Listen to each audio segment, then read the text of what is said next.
Blog Talk Radio.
Greetings and Hotep. Welcome to Oracle Divination Network. You got Omega 7 Live coming at you this evening. Our topic is from veterans to ambassadors and priestly men and women. We have been broadcasting on Facebook the same very topic, and we wanted to bring it to our audience that are on Blog Talk radio station. And I'd like to say hello to all those veterans and happy Veterans Day to those that served stateside and abroad. We salute you today. We salute those teachers that are permanent DOD workers overseas and that are on rotation schedule. We salute you, teachers, as well. You serve behind the line.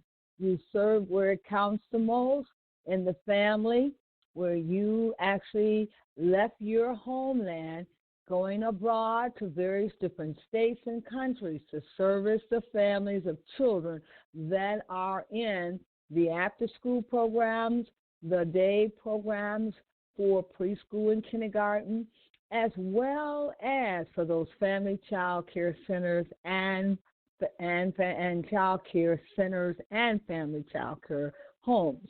We'd like to salute you today. I am a previous civilian who worked abroad on government official orders for the responsibility of being a tax, a training and curriculum specialist. And what that is someone who works towards the development of GS7s and above to make sure that they are on task by taking their continuing education hours in Red Cross areas such as CPR and first aid and AED classes, as well as their child development classes.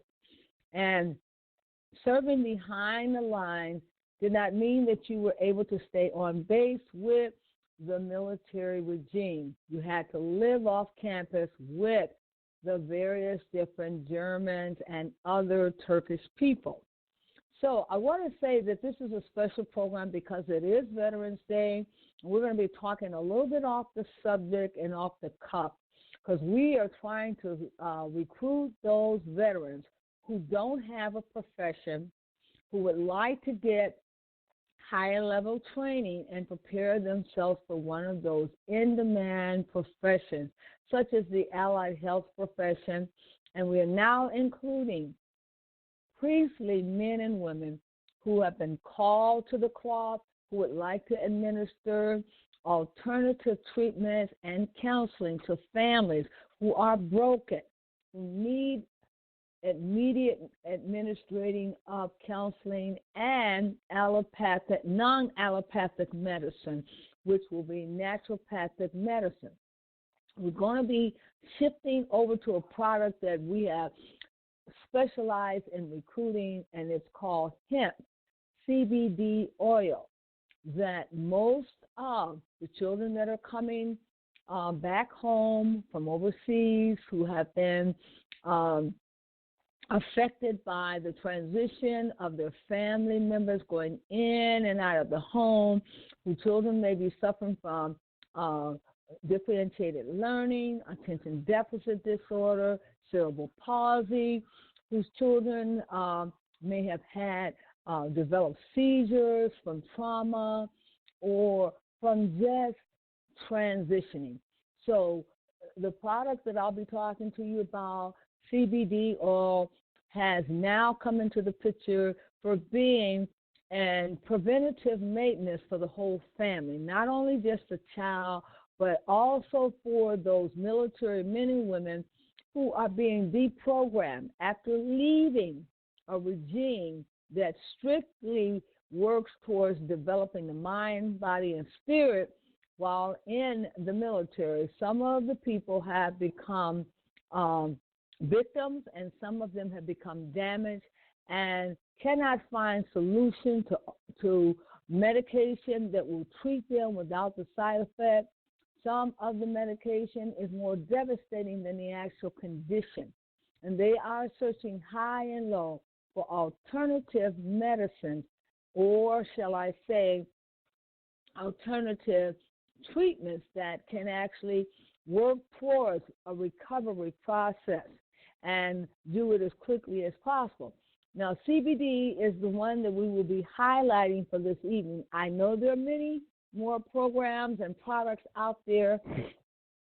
We are talking, about the 3 key products to be exact in the CBD line of products. I have been a custodian of taking the product. I took another brand for over 6 months, and I just recently started in the last 2 months with this new brand. I have opted to take this in lieu of taking other insulin-resistant medication. I have started taking this in hope that this particular product will do the job of lowering the blood sugar. I had been diagnosed as early onset of diabetes, where it could be possibly captured and handled with changing of the diets, and that's what I have done. So I have opted to become an ambassador, and that's why I'm asking you to become one, civilians and veterans as well. And we are not only just asking you to become an ambassador, but we're willing to put you at arm's length training with someone that is very knowledgeable that can help you in becoming an ambassador and distributing the product throughout the nation. But we are also saying that some of you don't have jobs and you're coming home from the military untrained in those areas that are in demand. That's what I want to talk to you about.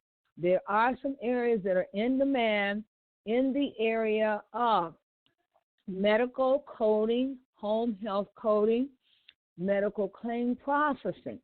And that is one of the programs that I am going to be talking to you about, because most of you can have your programs paid for as long as we limit our classes to less than 5 weeks and under a certain amount of money.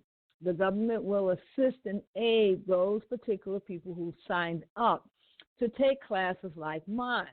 I have been teaching classes like these in the area of child care, where the government had funding to cover the child care training. Therefore, they were able to take my classes that were extension of the college classes. They were able to take those 120 clock hours with me, and with me getting reimbursed for my courses in child development. Now I'm trying my hand at the allied health endorsement and specialty. In my class, I teach a prep course in foundational sciences, and that is medical terminology as well as anatomy. Those are foundational courses that most of our medical people take as the beginning of foundation courses. If you haven't had those, don't think about going into the medical field unless you're planning on enrolling in those classes.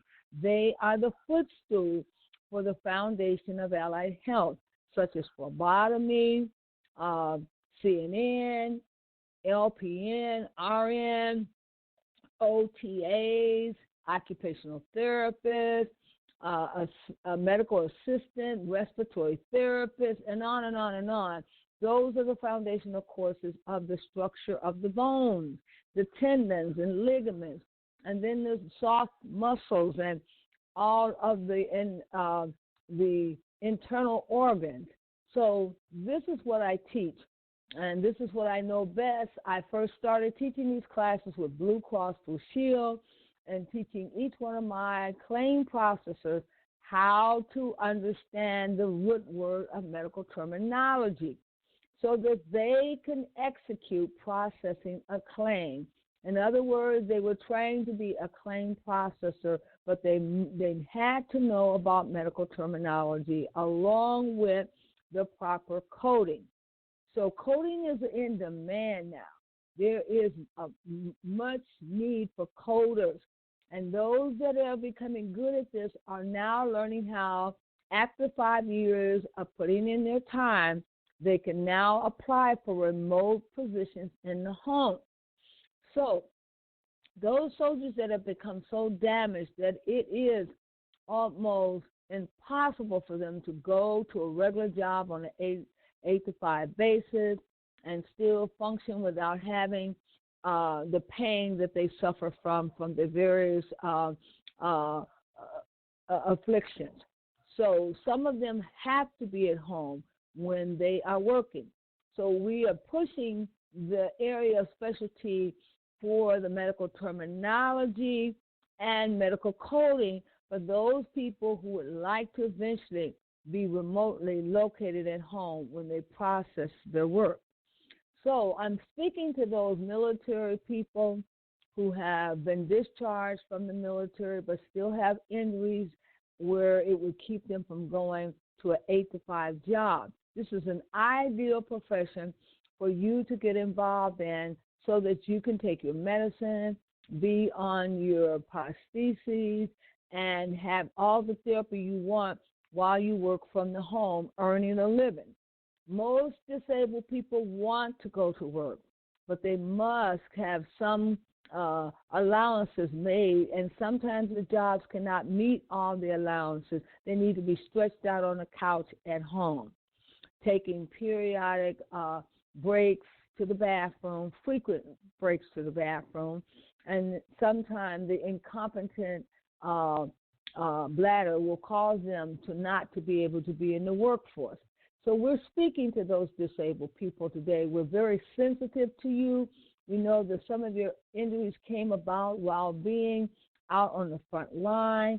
Some of you earned these through your war injuries, and some of you are just proud to be home with all your limbs intact.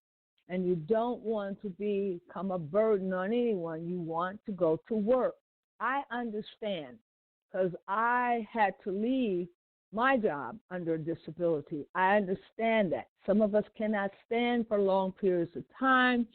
Some of us want to do work, but we want to do them at our own expense so we can take frequent bathroom breaks if we have incompetent bladders. Now, I want to talk about the priesthood for the men and women. We are depleting ourselves of priests, and there is a great need for priests to be trained to work in the medicinal areas to offer up alternative treatments to those allopathic methods. So, in exchange for these soldiers getting the training and learning a special trade to become an ambassador, to be a mouthpiece for the product, and to also consider becoming a priest or priestess. We are making those modules available to those people to learn more about the priesthood so we can build our regime of those people that are trained priestess and priests who can literally counsel families who are coming out of the military who desperately need a priest to assist and aid and counsel their family. The whole family sometimes can be damaged after um, a regime, after a stay with the military, because of all the bureaucracy and red tape that needs to be cut through. It cuts so deep that sometimes it damages the families with the separation problem, causing more frequent divorce than ever before, breaking up the families, calling in the family therapist to try to plead with each of them to stay together for the sake of the children. Sometimes the children is not enough to keep those families together, and they do ultimately break up and need strong, strong, not only therapeutic help, but psychological counseling as well. Sometimes these problems are mind, soul, and body, and require someone that is skilled as a priest to be able to divine, to cast lots, and to read oracles about what and where did the problem derive from. What are the solutions in the oracle reading, and what does oracles tell us to do to refigure that problem and put that person back into the process of wholeness where they can live again as a whole person. A lot of the military people are so damaged that they cannot function in society. They have been damaged to that point where they cannot function without medication. And in looking at the hemp oil as an alternative to taking drug therapy, it could be an excellent match for those victims who have been heavily on medication and drugs, who are trying to wean themselves off, but need a sedative that can immediately go in the bloodstream and cause the body to go into rest and to be able to, for the first time, sleep through the night. Yes, there are some sleep discrepancies that soldiers acquire while being abroad on watch, having to stay awake all night, or standing periodically long periods of time. But what I bring to you is the opportunity to help those veterans get training, to help those veterans to be able to go back to their authority who are rendering the benefits and ask them, can you give me a booklet of what my benefits are? I want to use my GI Bill benefit. How do I use it? How do I qualify to move into a house without any down payment? They will find, most soldiers, that that's a misnomer, that there are some fees that have to be paid. You don't exclusively move in without any down payment money. There are other fees, especially if someone is going into the mortgage with you that is not your spouse. Now, I won't be getting into all the benefits today. You can go to your local junior colleges, soldiers, or retired soldiers and ask them, is there a department for the military recruitment where I can talk to someone just about what are my benefits, what options do I have for returning to school, how do I start the process of doing continuing education when I've been out of school for so long. Most people think that this is hideous, that the reason why most soldiers enlist in the Army so they could take advantage of the educational piece, but they find out that they cannot take time off work to go to school, and there's only so many incremental hours that they're given to go to school. So it's very difficult to complete a full 4-year degree in most departments because you are working sometimes even detail while you're there. Even with the civilians, they wholeheartedly believe in detailing civilians to 2 jobs. I mean 2 jobs, working 10-hour shifts and trying to get the work done. There is an expediency to get the work done. So when you come in 10-hour shifts, you work 4 days on 10-hour shifts and 1 day off, giving you that 1 day to go home and do something other than your weekends. But nevertheless, soldiers want to be compensated. They want to learn a trade. They want to learn a skill. That is the whole purpose of them enlisting in the Army. Fortunately, I was not an enlistee.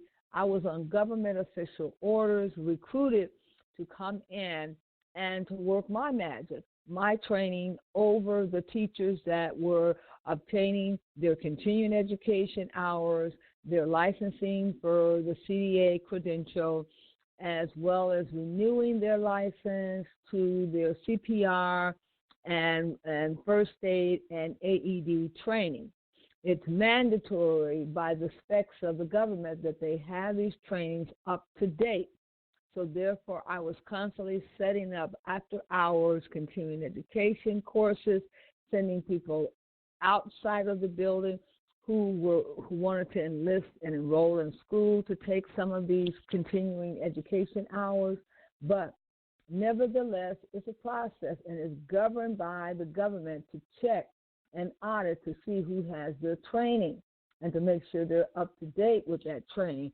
So my job was a rather committed one, which I really enjoyed doing. And as you know, I have a story to tell too about my experience while overseas with the military and the detailed work that was divvied out. Sometimes the detailed work can be unfair. You can feel that you have more work on you than others. It could appear to be a punishment. And sometimes they don't use discrepancy in telling you that upon you completing this mission, if you do it well, we're going to promote you. Sometimes their word is not their bond. You can do a superbly job, an excellent job. And if the government sees fit to bring in other stateside people from the state who've never worked for them, never put the years in at a time, can come in and wipe your job right out. I've seen it happen, to wipe it completely out and giving people who virtually have no commitment to you a chance to promote to your job. Not only that, in trying to appeal to these people, they can even be promoted while on probation, or if they have had write-ups, they can still be placed in a job where they're still receiving pay and not put on suspension. We could see all these things happening, which we know these are errors and blunts in the system that causes people to go to JAG and get entangled with litigation, which can also prolong their promotion and prolong their education. So many of them get out of the military with very little education behind them, and sometimes not necessarily a full-blown bachelor's degree, maybe a junior college degree at the most. But very rarely do you see master's degree that they've obtained in higher level learning, possibly a bachelor's with long, long sentences of while you're overseas type of deal. But this is something that must be expounded upon to the potential enrollee, that you're not going into the military to immediately work on your degree and get your degree out of the way. You get your degree as you have extra time while you are at work. So what we want to say is that the military right now is in need of higher level skills. They need to train to get a better understanding of those demanding areas out there, such as the allied health profession, and what they need to have and what they have to take before they can challenge a job like that. You just don't walk into the hospital and say, hey, can you train me? They do not have the time to train individuals. They want you to come to them trained. Therefore, the government is sending you to institutions that can guarantee them that they're training in the most demanding areas for less than 5 weeks and under $3,000, up to $3,000 in cost. Then the government is retraining you, giving you a chance to go into those demanding areas where they know that there's work. And one of them is claim processing. Another is also medical coding with ICD-10, CM. Also, medical coding for home health coding is very much in demand. And the reason why I know this, I work in the area of Blue Cross Blue Shield and training individuals as a supervisor and trainee to process a claim from front to ending, to also process rejected claims. And with these claims, you have to have a foundation of medical terminology as well as anatomy. Some people think that it's not necessary to have anatomy and physiology, but I think you need to know the anatomical process and how the body works. I have worked in the medical field in respiratory therapy for over 5 years in the emergency room, working right there, doing immediate resuscitation, using the ambu bag, trying to resuscitate patients who have gone into a defibrillation stage where they have to be shocked to be brought back to life. And I have worked in monitoring the ventilators so that we can keep those ventilators going to compensate for those individuals who have lost their breath and who cannot breathe for themselves. And upon working in the emergency room, I've also worked with bedside patients, giving the therapeutic treatment of respiratory therapy and understanding how the slipstream work and albuterol and various different medications to get those people's airways open to breathe. So my expertise was working with airways, also drawing the arterial blood gases to put them in the machine to exercise how much oxygen that the individual was getting and how much they were breathing in order to know how to set the ventilators and to monitor these life support ventilators. Yes, I was responsible for those ventilators, setting them, monitoring them, adjusting them, trying to wean the patient off this ventilator so they can breathe on their own. So it was a very, very crucial type of job, which I learned very well, very quickly. I was not a person that went to school to train for respiratory therapy. I learned on the job through working with therapists. I was a technician, but I was able to do some of the therapeutic work because of my science background. So I gained quite a bit of knowledge and understanding how the chemical makeup of the body works through also having an internship with working in the pathology lab with the pathologist, administering autopsies, understanding the body structure through the anatomy course that I had taken. It was very helpful so I could understand the skeletal system, the tegmentary system, understanding the muscle system, and being able to understand how to look for cancer cells and in the histology department and cytology, looking at their actual secretions to determine where the cancer was. So I had a great foundation for this type of work. So when I saw a summary report, I could read it and understand the history of this patient's life and what was going on with their medical history. Now they have gone to create digital files, medical records, so that the person can have a chip with all their records on it housed there. There's so much high tech that is going on in the allied health profession. You have to really stay up on your computer science. I've gone back and taken some computer science classes to better understand. I'm now in the process of, I went back and took my medical term to make sure I was up to date. So I will be looking heavily at reviewing my medical course in ICD-10 CM. That is the training for the diagnosis and the procedure codes. Also, with some of the books, they have the CPT, but with the medical home health training, there is no CPT. It's all put into the diagnosis, not just the procedure code. So as a trainer for Blue Cross Blue Shield, I was able to do higher level training with the nurses, and we were all trained on the same thing so that we could go out there and execute hiring someone, training them from front to finish on how to execute a claim, how to also pay a rejected claim. So my expertise was claim processing, learning how to audit a claim, how to suspend a claim, and working with the auditors as well.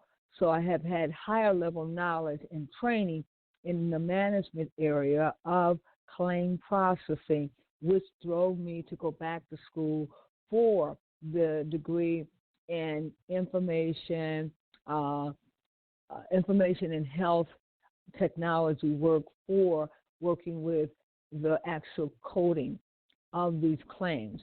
So after finishing all the theoretical part, I obtained a job at the college working as a master's degree individual who taught medical records and medical coding to the 2-year associate degree students and as well as our 1-year certificate program. So I had a chance to advance.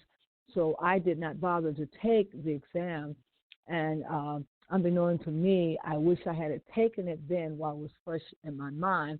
So I'm having to go back and review all that material and then getting ready to challenge the test myself so I can have those credentials behind my name, encouraging others to also to get that credential because there is no criteria of how many hours of coursework or degree that you have to have. You just need to feel that you can take the book in an open book test and set for the exam and pass it. Most people who are already working in the field, they have the skill and they know exactly what they have to do because they're working these particular summary reports on a daily basis.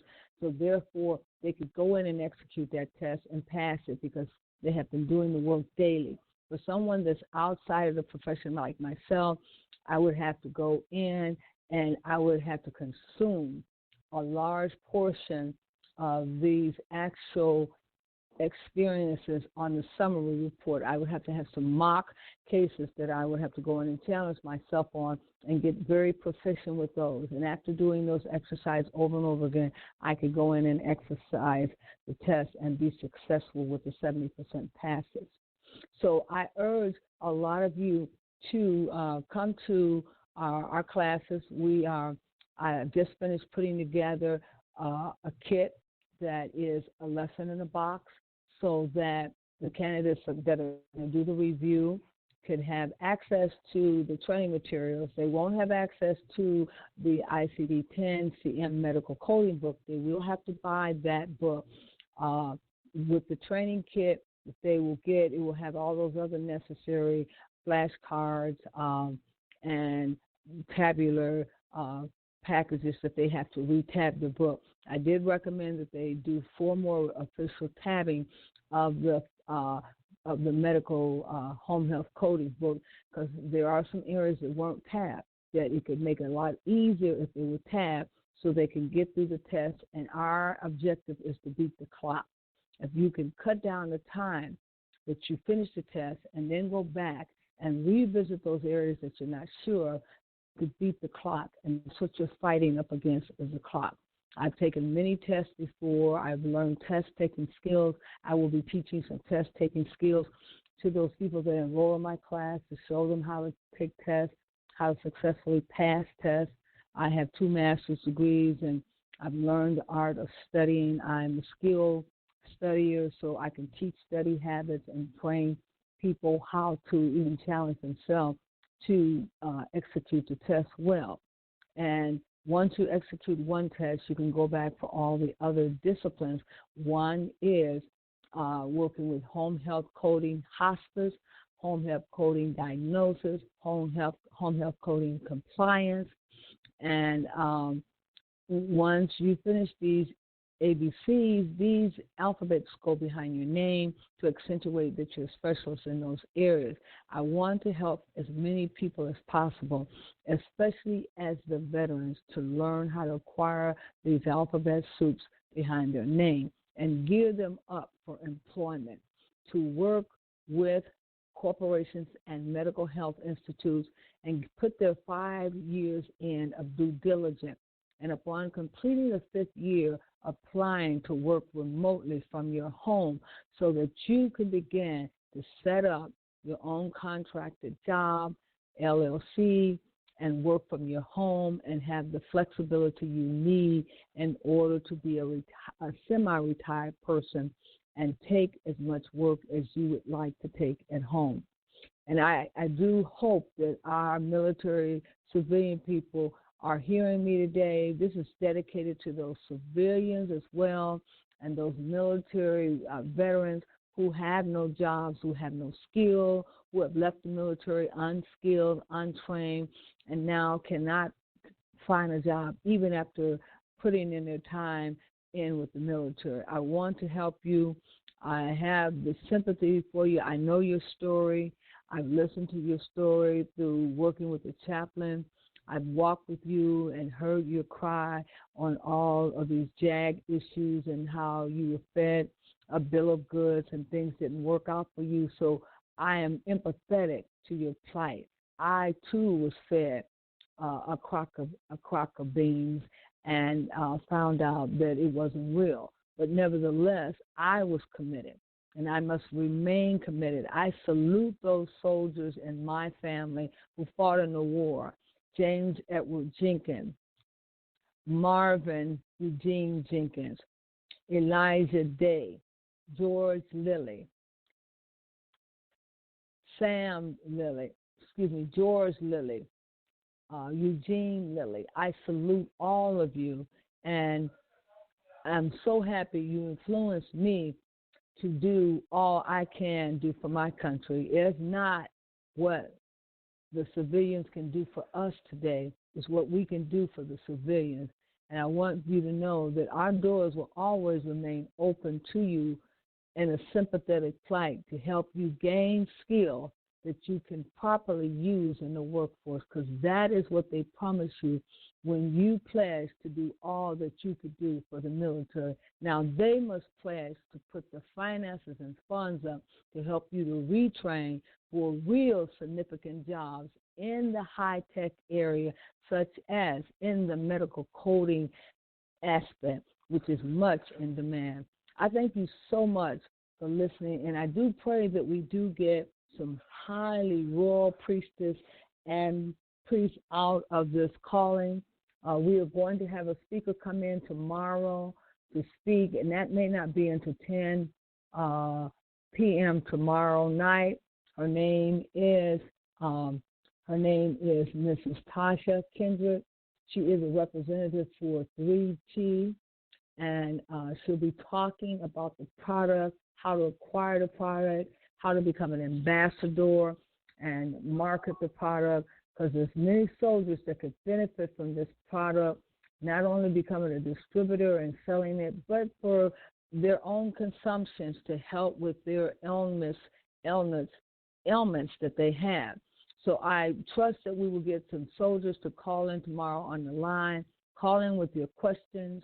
I am your illustrious Omiinka 7, who have been on your airways for the past 10 years. If you haven't noticed it, I have been out here on the front line for alternative medicine. I do aspire to the alternative medicine and not necessarily allopathic, because I want to remain true to my own, because I was brought up on non-drug therapy products, and they've been successful in bringing me to this stage, and I'd like to stay healthy through preventative maintenance, and I'm sure you will too.